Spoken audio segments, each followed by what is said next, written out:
Hello everybody, my name's Eva and I'm hosting this call today.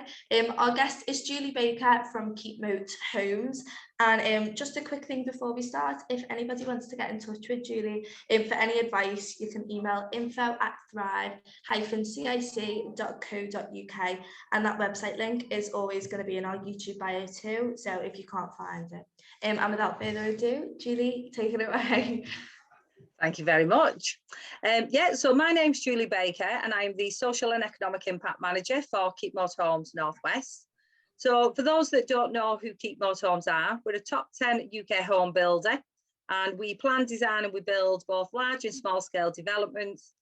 We build over 4,000 homes per year and that's across the UK, and that is from the south of England right up to Scotland. So we've got quite a large footprint on the map there. So the role of a social and economic impact manager, so it's quite a varied role really, and it involves working with several partners. So I work with people like, say, local authorities, community organisations like Thrive, work really closely with Thrive, housing providers. I work with subcontractors, local businesses and our own staff as well. So basically what happens is when we bid for work, so when a house builder or other construction companies bid for work, there'll be a requirement for us to deliver social value activities alongside the development of the homes. So that's about looking beyond the price of the contract and looking at the benefit to the local community. So not only building houses, about what we can bring to the local community. And that involves promoting skills and employment opportunities to ensure that local people have access to any opportunities to develop new skills and gain employment through the development. We do a lot of work with supporting schools with careers advice and guidance, and that's to help young people find their best next steps really. Supporting local businesses to become one of our preferred suppliers. I'm working with our sustainability team as well to ensure that the places where people live and work are cleaner and greener. So it's quite a varied role, and if anybody's got any questions, I'm more than happy to go into more detail about that. So how did I get there? How did I get to become a social and economic impact manager? It's quite a rocky road. So let's start off with school life. If I'm being truthful, I didn't really try hard at school. I didn't really like school, and I did leave with no qualifications. Unfortunately, I didn't take my exams. So that resulted in, when I left school, I ended up working in sewing factories. And to be honest, I actually really enjoyed that. It was good at the time. There was a lot of sewing factories out and about, so you kind of I moved about them and went to different ones, and I'd done that for 5 years. Then I decided, you know what, it wasn't for me, and I was 21 at that time, and so I was eligible to go on the taxis, and my dad was a taxi driver. So I thought, you know what, I sat my knowledge test. I thought, let's give taxi driving a go. So I sat my knowledge test and I passed my knowledge test, and I started as a taxi driver. And to be honest, I really did enjoy that role. It was such an interesting role. You met so many different people, had so many different unusual conversations. And I'd done that job then for 10 years. And to be honest, had I not injured my back, so I damaged my back during the time as a taxi driver, and I ended up having an operation on my back, which meant that I couldn't sit for long periods of time and drive, so using the pedals and that with my back. So I had to come off the taxis, and I think, do you know what? I think if that hadn't have happened, I'd quite potentially would have still been on the taxis, because, like I said, I did really enjoy it.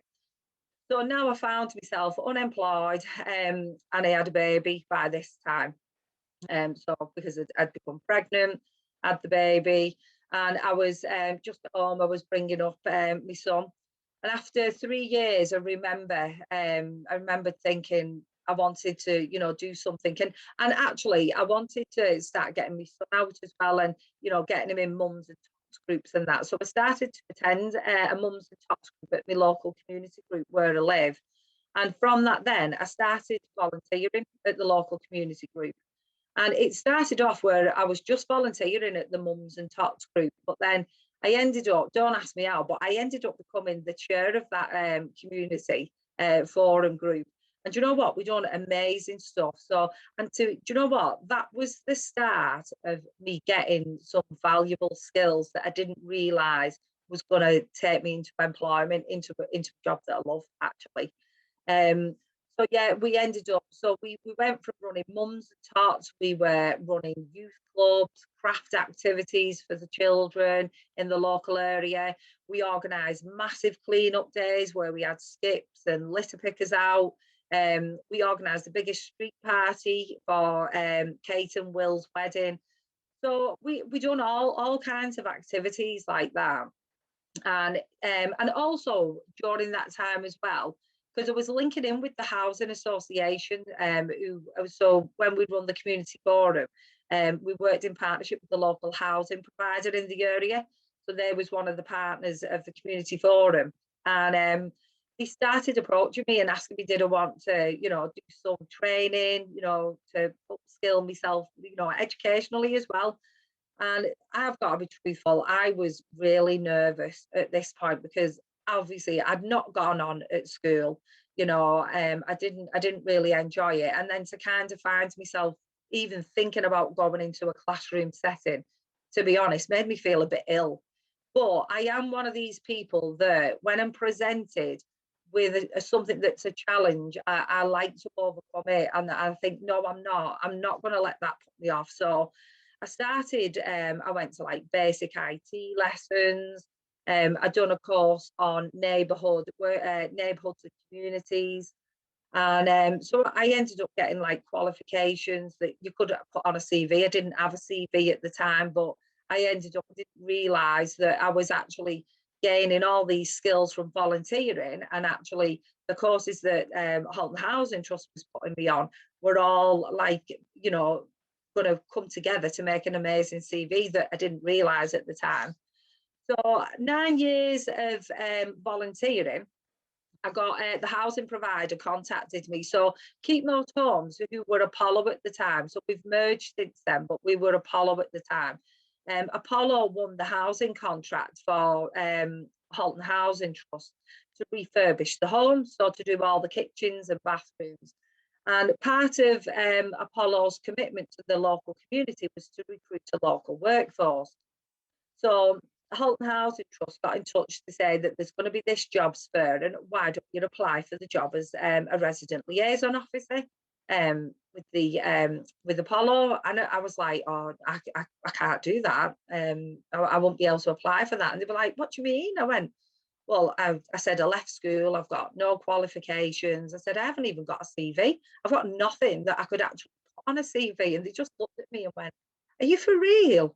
They went, you've got loads of skills. You've got all the qualifications that you've done with us. You've got all your skills from volunteering. They went, right, get in. We're going to do your CV for you. So I was like, right, okay then. So we went in, and I remember sitting there and they said, right, talk me through what you've been doing since leaving school. So I talked them through it, and they sat there and they put this CV together. And I remember sitting there looking at it and thinking, wow, I'm actually employable. I can actually go and apply for a job with that CV, because I'd never thought, that I could. I thought that I wouldn't be able to apply for a job role like a resident liaison officer, put it that way. So then the next hurdle was getting me to apply for the job, because I've never had an interview neither. And I remembered feeling really ill and saying, oh, I don't really want to go for the job. And anyway, they persevered with me, and I went to the jobs fair. So I turned up with my CV, and I had an interview, and I got a call back that week to say, right, you've gone through to second interviews. I was like, wow. I was like, I couldn't believe it.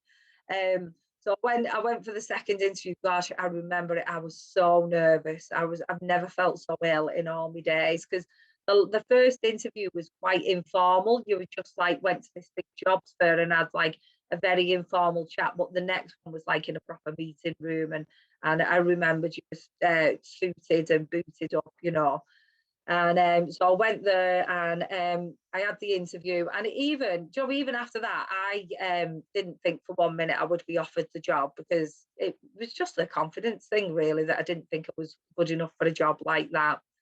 Anyway, I got offered the job, and I was like, I just absolutely couldn't believe it. So I started work as a resident liaison officer. Now, that is a brilliant role as well, for people who've got really good people skills, and really good at, multitasking, juggling a number of things.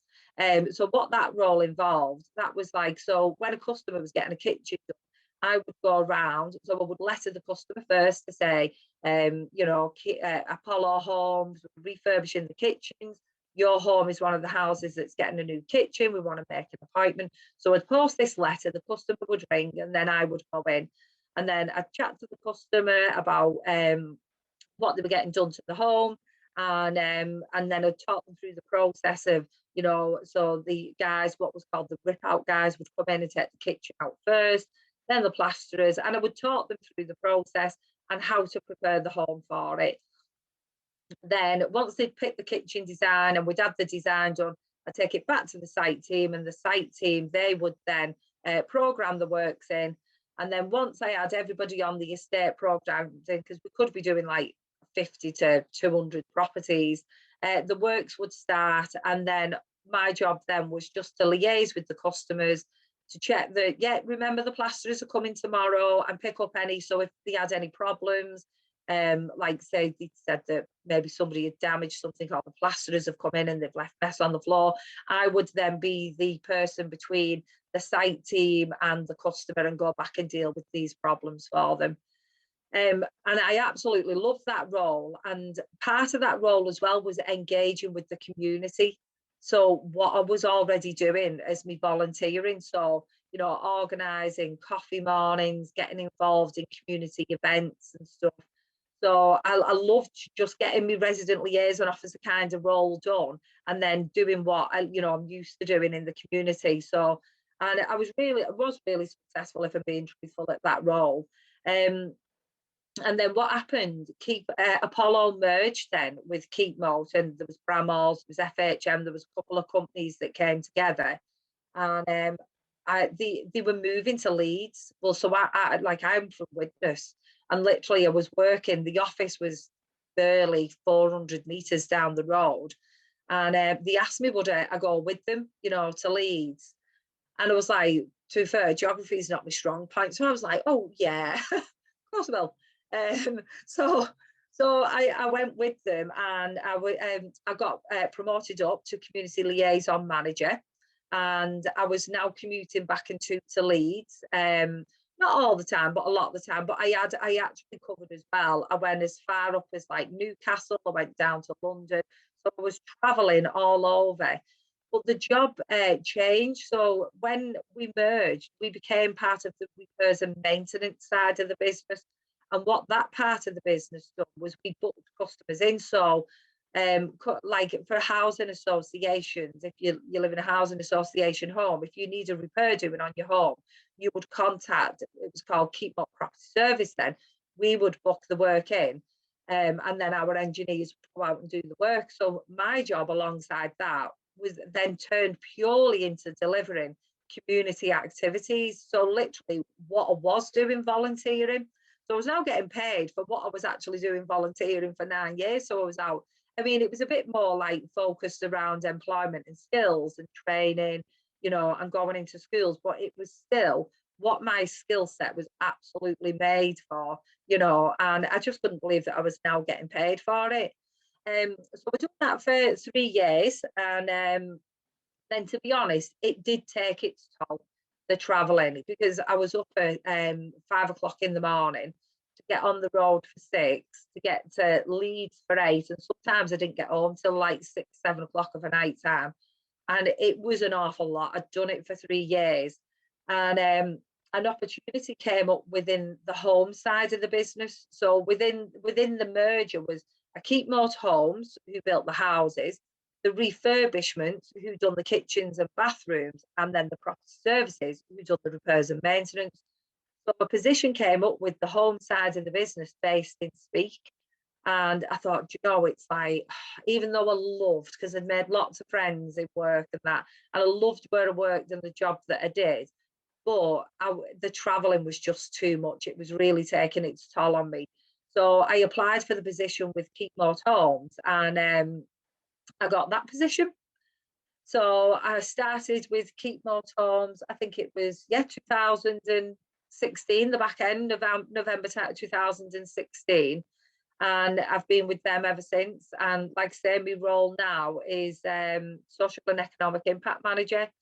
So again, it's all similar, you know, all similar roles, you know, that I've done, like working out in the communities. But the thing that I always think about, and I just think you'd never have thought that volunteering would lead me, you know, to doing a job that I absolutely love, because I loved volunteering. And like I say, this is of a similar kind of role, but it's a bit more like strategic, really. But yeah, all that from leaving school, all them skills and knowledge that I gained has helped me progress and develop within the business, within Keepmoat Homes, that I'm, you know, where I'm working now. So yes, so that's kind of me and how I got to where I am. Amazing. So I've got a couple questions if you don't mind answering. So have you, you know, before you ever like, I feel like housing's one of them where it's a little bit as a young person you don't really think about it as like a career. Did you ever think about it much before? I would never in a million years thought that I would work in construction, to be honest. But you know, now I'm in construction, it's just unbelievable. You don't realise, you know, the careers that are in construction. When someone says construction, you do think about bricklaying, plastering, Yeah. tiling. But like, you know, in our office, so where I work, I'm part of the land and partnerships team. So, you know, the land and partnerships, they're the people who are out there building relationships up, finding land, opportunities for us to build on. You know, you've got your technical team, so your engineers and your architectural technicians. You've got a commercial department, you know, who look at all the costings. You've got a sales department selling the homes, a customer care department, you know, who look take the phone calls and book our engineers in to repair the homes. And yeah, I would never have thought that I would have ended up working in the construction industry. And like I say, now I'm in it. And I just think the thing as well about construction is, you know what, you can come in at any level. You could come in site based and you can end up in the office. You could be in the office and end up, you know, site based. You can come in at any level. So we had a business administrator who came in with the technical team. She loved working within the technical team, but actually enjoyed, you know, that part of the role, the engineering side. And she got herself, we put her on a trainee course. She went to university and progressed on to be an engineer. You know, so you can come in as a business administrator and end up as an engineer. So you should always consider, look at construction and don't just think about it as your on-site, your trades. Have a little look a bit deeper into it and see. Even the role of a resident liaison officer, it's an amazing role. It's such an interesting role. And like as you said as well, I mean, thinking now, I can completely get it. But literally, like a year ago, I'd say you wouldn't even think like a position like that. You'd need like it fit you as like such a people person. You can like, do you know what I mean? Like them type of jobs like really need like people who are like that, that type Yeah, of personality. And you wouldn't have thought in construction. Like this is just from an outside perspective. Obviously now, like I'm enlightened with it, and you told yeah. me I wouldn't have thought that, which is really like amazing. Almost that there's literally like a job for a person like that with such like an outgoing Yeah, personality. people's sales, do you know, sales there, it's all people skills. You know, sales is exactly the same. You've got to be a people person, you know, be able to communicate. Communication's key, you know, in my role, and the communication's key in the role of, you know, a sales executive. But that's like I say, that's a similar role. It's all about communication and your people skills. Mhm. So what valuable skills did volunteering give you, would you say? Do you know what? The one thing I got confidence from volunteering, because I was put in situations when I became the chair. I was chairing meetings, and I remembered again feeling panicked and a bit worried about, when they say, right, well, we've got a meeting and we've got so someone from the council come in, and the chief inspectors come in, and the vicar from the church and the councillors, and I was thinking, oh my gosh, but I didn't just go straight from volunteering and having meetings and then straight into that. It was a gradual, having meetings just with the volunteers, to then we got involved in more community stuff. So then meetings gradual. So it built me confidence up, an awful lot, getting used to talking to people, at different levels. Mhm. Um, and then, even so communication skills, got an awful lot of that, from volunteering.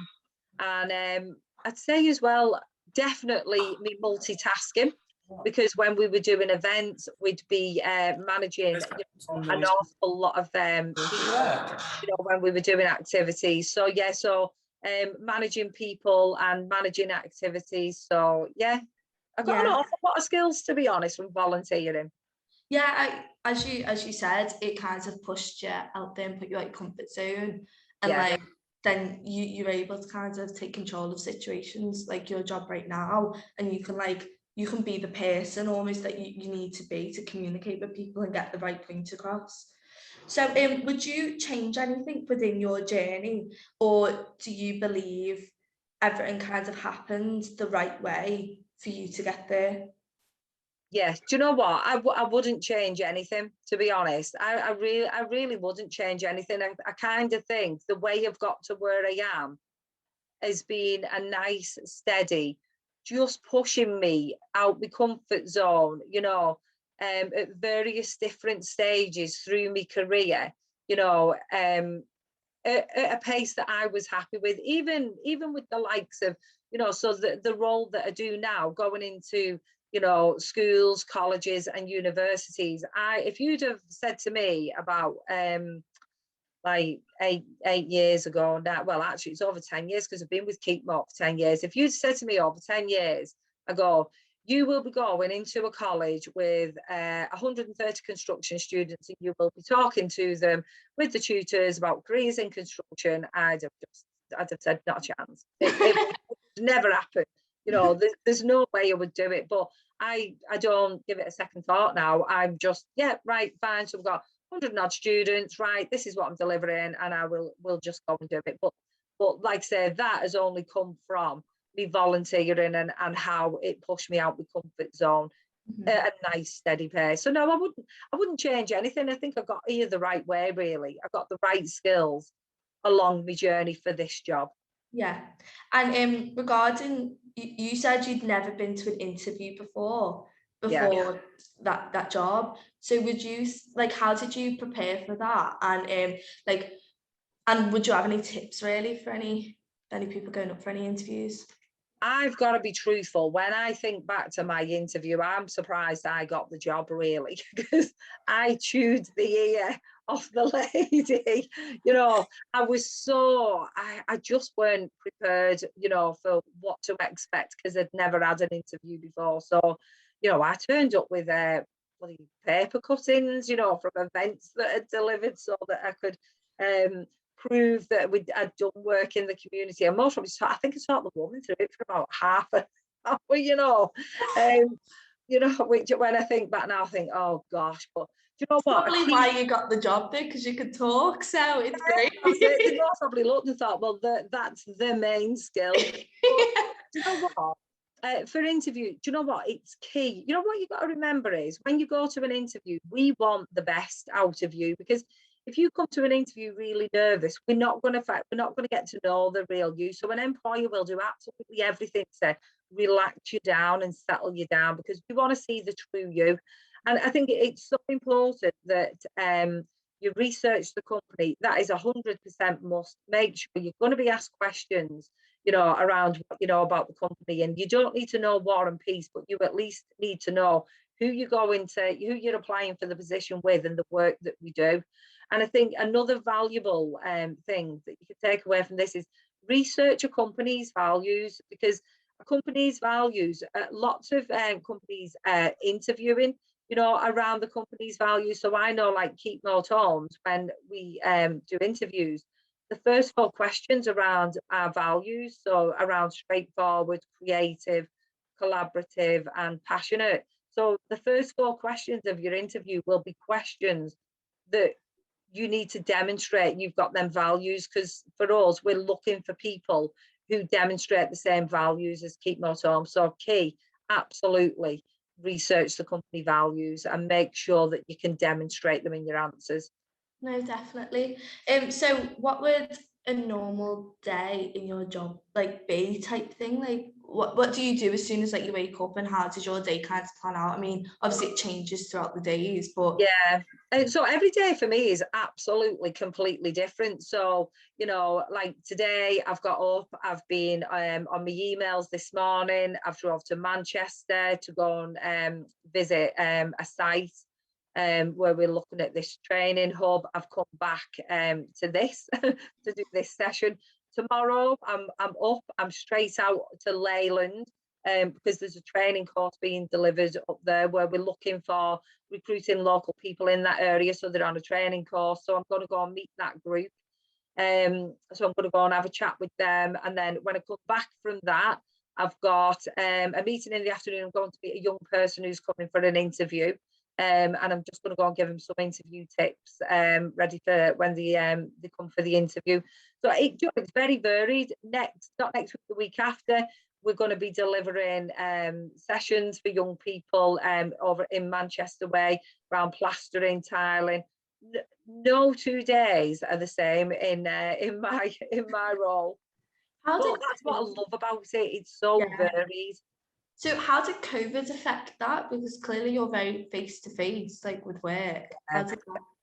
Do you know what? COVID had a massive impact, to be honest. I mean, when it first come in, you were like, all right, we knew we were going to have to start thinking about virtual delivery. But I mean, and that was fine. We started doing that, and I started looking at programs and pulling them together so that they could be delivered virtually. But then the other side of that was there was not really many people to deliver them virtually to, because everybody was trying to find the feet around. And you will know yourself, we were all trying to find our feet with this new virtual world, and how to deliver. But as the partners who were worked with, like Thrive, like the schools, all found their feet and found ways of how they could, still work with the people who are accessing their services and still deliver that virtually. Then that made mine easier, because for me it was about pulling the information together that we can deliver, but I needed the partners that I worked with to be able to host that. So it had a knock-on effect, and it still is as well. I mean, I went from not last week, the week before, I had 2 schools booked in to deliver this virtual work experience for the week, and within 2 days the 2 schools cancelled. The classes that were booked in had come down with COVID, and that was it. Oh, wow. So hopefully Monday things, I'm hoping that we'll be able to start getting back to normal, maybe start doing, the site visits and getting out visiting, your centre there, the Thrive Centre in the town centre, and meeting people in person, get back to it, because I think virtual's great, and I think that going forward virtual will stay. I think a lot of things will stay virtually, and I think interviews, you should really practice your interview skills virtually, because I can see first interviews being virtually, for a lot of companies going forward. I can see some meetings still being virtually, and I can see some of the careers events in schools still being virtually, but then there is going to be, that face-to-face stuff as well, which is needed. I think we're going to have a really good blended of the two, and I think that it will allow us to deliver more as well, and to deliver to more people as well, if we can blend it and get the right balance. Definitely. And last question from me, but what advice would you give to any young people wanting to get into like your line of work? So obviously, if you didn't get your qualifications at school, do what I done. You know what? Volunteering. A lot of people think, about volunteering. Well, I'm not volunteering, but you know what? There's a lot to be said for somebody who gives up their time to help others for no money, for no gain. And I know if I was interviewing somebody, if somebody's CV dropped on my desk and it had volunteering on there, I would be really interested because, like I say, it says something about you that you're willing to give up your own time to help other people, but learn new skills as well. Not many people will do that. And work experience, we do come across young people who'll say, "Well, I'm not doing work experience for nothing." But the amount of people who I've been able to progress into work through a work trial, it's amazing really, because they do a work trial and it's your opportunity to prove yourself to the employer, and then before you know it they're like, wow, we can't let them go. Yeah. So and don't turn your nose up at that, because it looks good again on your CV. So anything like that you can do that. If you haven't got any qualifications, you can go and do qualifications in this kind of role, so you can go to college and that. But if that's not for you, then do you know what, get yourself volunteering, and look up like roles like that, like resident liaison officer roles as well.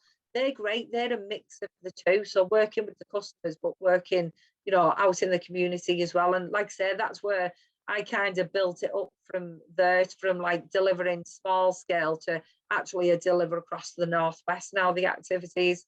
No, definitely, definitely. I completely get you. Well, that's all me questioned out, but if anybody who's joined has any questions, you can either take yourselves off mute or you can type it in the little text box below. But if not, I think we're all good to go, really. And I just want to thank you, Julie, really, for taking the time to speak to us. It's been a pleasure hearing what you've had to say.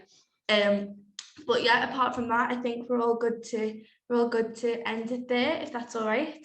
Fabulous. No, do you know what? Thanks for having me on and letting me chat through my life from leaving school to here. Oh, thank you. Thank you for speaking to us anyway. It was really, really interesting to hear where you've come from to where you are now.